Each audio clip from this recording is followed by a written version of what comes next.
Philippe Vandel. Le journal des médias maintenant sur Europe, c'est avec Cyril Lacarrière. Bonjour Cyril. Bonjour Philippe, bonjour à toutes, bonjour à tous. Alors qu'avez-vous pour nous pour terminer cette belle semaine? J'ai du TF1 qui s'offre du hand, Public Sénat qui parle du coming out dans la police, un podcast qui suit l'année scolaire de 2 enfants et une attente qui s'éternise. Cyril, d'abord on commence par une mise au point du ministre de la Culture. Franck Riester était l'invité ce matin de nos confrères de BFM TV et le ministre a tenu à rassurer l'audiovisuel public. Non, la redevance ne sera pas supprimée en même temps que la taxe d'habitation à laquelle elle est rattachée. Une mise au point utile alors que le sort de cette redevance demeure flou.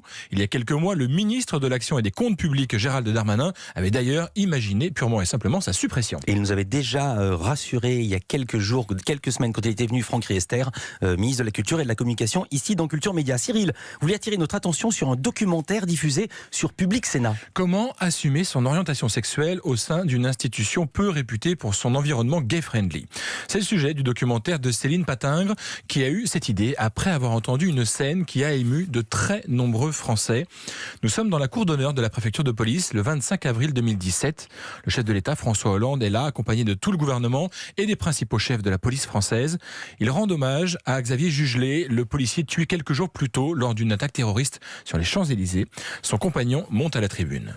Xavier, jeudi matin, comme de coutume, je suis parti travailler et tu dormais encore. Tu as pris ton service à 14h dans cette tenue de maintien de l'ordre dont tu prenais tant soin parce que ta présentation devait être irréprochable. Je suis rentré le soir sans toi. Je voudrais dire à tous tes camarades combien je suis proche d'eux. Je voudrais dire à ta hiérarchie policière combien j'ai vu la sincérité dans ses yeux et l'humanité dans ses gestes. À toi, je voudrais te dire que tu vas rester dans mon cœur pour toujours. Je t'aime. C'est avec cette séquence bouleversante que s'ouvre le film de Cécile Patingre qui parle donc de comment vivre son homosexualité lorsqu'on est policier. Un travail compliqué pour la réalisatrice, notamment parce que cela demande de montrer patte blanche auprès d'une institution pas franchement connue pour ouvrir facilement ses portes. On écoute Cécile Patingre, la réalisatrice, elle est au micro de Louise Bernard. Quand on tourne un film sur la police, il y a des préalables. Et en plus, je voulais tourner dans les commissariats, dans les lieux de vie. C'était pas chez les policiers, c'était vraiment sur le lieu de travail. Donc, il faut rencontrer le service de communication de la police. Ça demande une clarté dans le propos.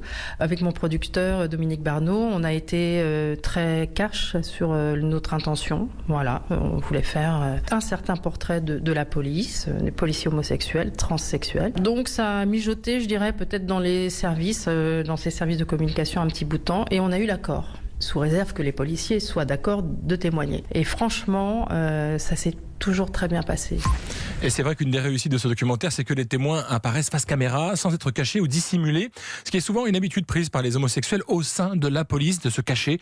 On écoute l'extrait du témoignage d'un gardien de la paix. Moi, j'ai pas eu à mentir quand j'étais policier, gardien de la paix à Boulogne-Billancourt ou même en école. J'ai pas menti. Je omettais de dire la vérité. C'est-à-dire, je ne parlais pas de ma vie privée. Et d'ailleurs, l'expérience montre que beaucoup de ceux de ma génération ont fait la même chose. C'est-à-dire, on sépare nos deux vies, finalement.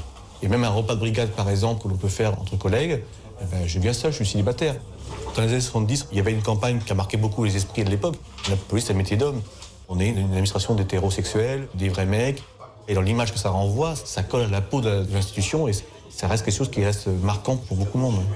Vous imaginez bien que dans ces circonstances, il a fallu à Cécile Patingre beaucoup de patience et d'abnégation pour que ses témoins acceptent de lui parler librement. On l'écoute. Ça a pris 2 ans pour rencontrer une quarantaine de policiers dans toute la France. Je voulais en fait très vite des témoignages à visage découvert. C'est très important. Je ne voulais pas une parole filmée à contre-jour avec le bandeau noir sur les yeux parce que c'est souvent une parole qu'on a déjà entendue. Moi, je voulais des policiers qui s'assument dans leur vie professionnelle, c'est-à-dire une parole qui permette de faire changer les choses. Donc ça, c'était compliqué. Parmi les 40 policiers que j'ai pu rencontrer, tous étaient d'accord pour me parler, mais à visage découvert, eh bien, il reste ce qui reste dans le film, c'est-à-dire 6-7 témoignages. Coming Out dans la police, un documentaire à voir sur Public Sénat, le canal 13 de la TNT, demain samedi à 21h. Et puis Cyril, on est très branché podcast en cette fin de semaine dans Culture Média. Après François Hollande hier, vous nous parlez ce matin d'une autre production issue de la plateforme Louis Média, Louis L-O-I-E, comme Louis l'oreille. On s'intéresse ce matin à Entre, le titre d'une série de podcasts d'une vingtaine d'épisodes qui va suivre l'année scolaire de Julien, 8 ans, et Lucien, 12 ans, avec une idée: comment évolue-t-on différemment au sein d'une même famille? Nous avons demandé à Charlotte Pudlowski, la cofondatrice de Louis Média, nous expliquer ce projet. Elle est interrogée par Alexandre Omar. L'ADN, c'est vraiment de valoriser la parole des enfants et de prendre conscience que ce sont des personnes à part entière qui ont des choses à dire, une vision du monde, etc. Et donc la saison 1, c'était l'histoire de Justine qui sortait de l'enfance et qui racontait son entrée en 6e. Et là, la saison 2, on voulait avoir à la fois un regard différent et à la fois rester dans ce même ADN. Et donc c'est Brune Bottero qui a décidé d'interviewer ces beaux enfants, donc Lucien et Julie. Et du coup, ça raconte à la fois la relation entre une belle-mère et ses enfants et à la fois les dynamiques d'une famille recomposée et comment on peut grandir différemment au sein d'une même famille. On l'a entendu, c'est la 2e saison du podcast Entre. La première avait cumulé 1,5 million d'écoutes.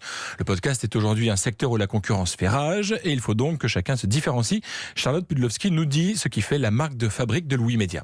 La spécificité de Louis Média, c'est à la fois une patte sonore, d'être vraiment dans un ton très intimiste, et à la fois, en l'occurrence pour Entre, de valoriser la parole des enfants. Et ça, c'est vraiment quelque chose de très spécifique qui nous tient très à cœur et qui n'existe pas, à ma connaissance, aujourd'hui dans d'autres podcasts.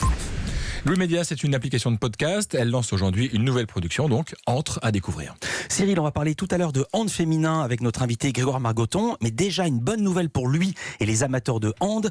TF1 vient de s'offrir les droits d'une nouvelle compétition. Cette fois, il s'agit des championnats d'Europe masculins et féminins. TF1 en a acheté les droits pour la période 2020 à 2024. Au total, ce sont donc 6 compétitions que diffusera le groupe de Gilles Pélisson.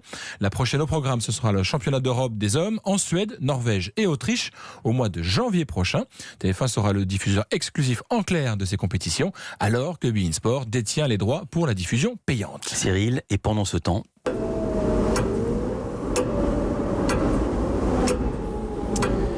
Je ne vois rien que le soleil qui poudroie et l'herbe qui verdoie. Me voilà dans le rôle de Sœur Anne pour vous dire que non.